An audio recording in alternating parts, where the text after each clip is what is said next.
Ya, assalamualaikum warahmatullahi wabarakatuh. Teman-teman, jumpa lagi dengan saya di channel Dinamika Politik. Semoga teman-teman selalu diberikan kesehatan. Nah, pada kesempatan kali ini saya akan menampilkan sebuah video dari Pak Roy Suryo yang baru-baru ini memberikan klarifikasi soal resmi dilaporkannya dirinya oleh kuasa hukum Bapak Jokowi dengan dasar penghasutan.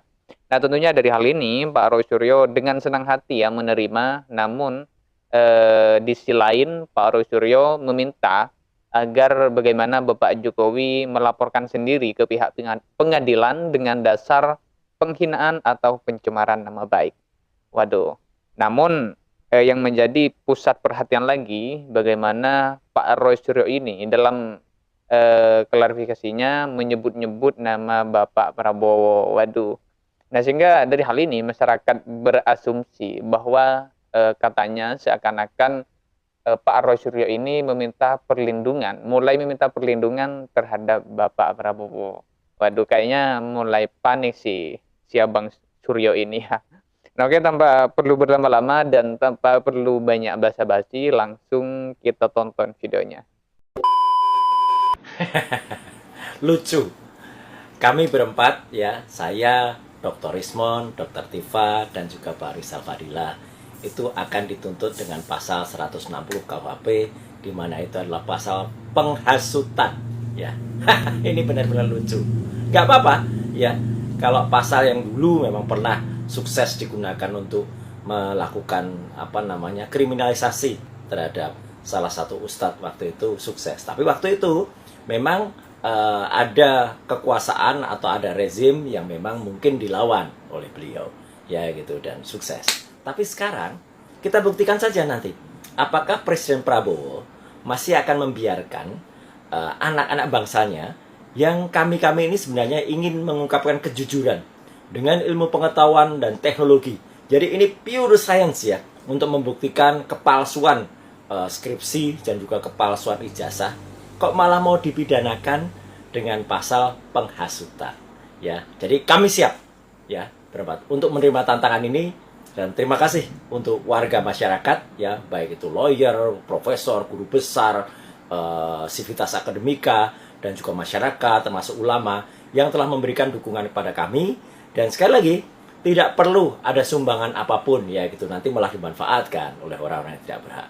Kami siap jawab tantangan kalau kami akan dipolisikan ya, atau akan diperkarakan dengan pasal 160 itu, karena itu sebenarnya pasal pengecut ya gitu. Kalau mau gentle, tuntut dengan pencemaran nama baik atau penghinaan, yang dimana Jokowi harus lapor sendiri. Dan ketika dia lapor sendiri, kita adu bukti. Benarkah dia punya ijazah asli? Yang itu kami berempat sudah kemudian memastikan bahwa ijazah yang selama ini dipublikasikan ya, yang itu oleh kader salah satu partai itu juga dipublish dengan tulisan asli, itu memang asli atau palsu. Jadi kami siap, kita tunggu di persidangan yang jujur, yang equality before the law, dan tidak ada kriminalisasi. Ini kami sangat sedih melihat kondisi bangsa kita yang seharusnya memberikan pertumbuhan masyarakat kita, tapi justru menimbulkan banyak kegaduhan-kegaduhan. Oleh karena itu kami sekali lagi dari Partai Bersatu membentuk tim yang namanya Advocate Public Defender untuk menyikapi berbagai persoalan yang ada.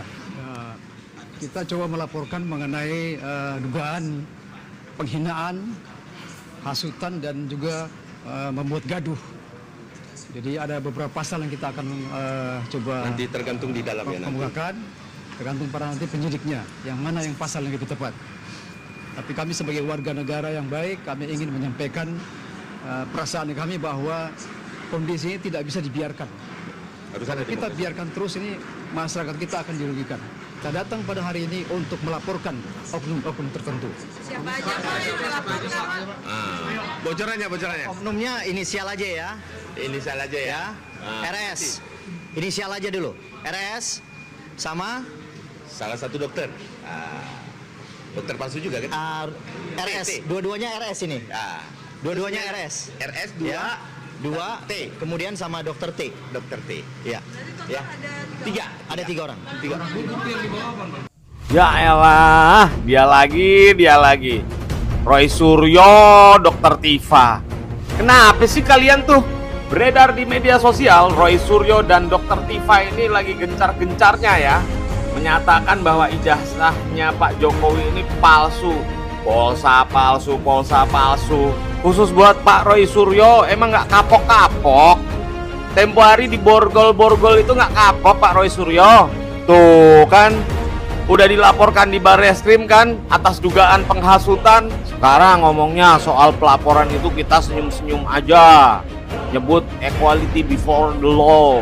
Nanti kalau udah diborgol, jangan sampai bilang, wah ini kriminalisasi.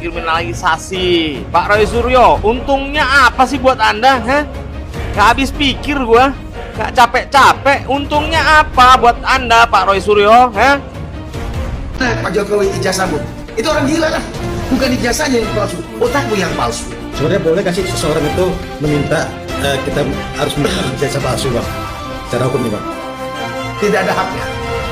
Tidak ada haknya. Contoh misalnya, ada seorang datang, Togar kamu dokter ya? Ya saya dokter. Mana ijazahmu? Apa haknya dia? Minta ijazah saya. Atau Togar, lu udah kawin ya? Udah. Lu punya istri? Nah, orang kan bertanya, mana surat nikah? Kan orang gila namanya. Betul nggak? Betul nggak? Mana surat nikah lu? Itu orang gila namanya. Jadi orang-orang yang menanyakan, mana Jokowi ijazahmu? Itu orang gila lah. Bukan ijazahnya yang palsu, otakmu yang palsu. Sifat penuduhan yang harus membawa bukti adalah yang menuduh, bukan yang dituduh. Di mana-mana itu kalau Anda menuduh, Anda bawa bukti. Habis energi semua orang kalau semua orang yang dituduh harus bawa bukti. Habis energi kita. Jadi yang harus bawa bukti adalah yang menuduh. Kalau Anda tidak bisa membuktikan tuduhannya, tidak bisa membawa bukti, ya batalin tuduhan itu. Wadong buktinya. Kalau Anda tidak bawa buktinya, jangan. Kalau tidak, semua orang kita bisa terima 10 tuduhan. Kita habis energinya membantahi semua terus tidak ada buktinya, maka tuduhan Anda batal. Jangan dibalik. Setiap orang yang dituduh harus Baik, kita mulai ya, rekan-rekan sekalian. Assalamualaikum warahmatullahi wabarakatuh. Selamat malam, salam sejahtera untuk kita semua. Rekan-rekan media yang saya hormati, pada malam hari ini tepat pukul 21:05 waktu Indonesia bagian Barat, saya akan menyampaikan terkait dengan hasil pemeriksaan yang telah dilakukan oleh penyidik Subdit Cyber Direktorat Kriminal Khusus Polda Metro Jaya terhadap tersangka Saudara Roy Suryo. Sebagaimana kita ketahui bahwa kasus ini dilaporkan oleh seseorang, pelapor atas nama Kurniawan Santoso. Kemudian persoalan yang dilaporkan adalah kasus ujaran kebencian, di mana hal ini ditangani oleh Subdit 4 Cyber Ditkrimsus Polda Metro Jaya. Kemudian hasil daripada penyelidikan dan penyidikan yang dilakukan oleh penyidik terkait dengan dugaan tindak pidana menyebarkan informasi elektronik yang menimbulkan kebencian atau permusuhan individu atau kelompok yang mengandung sara.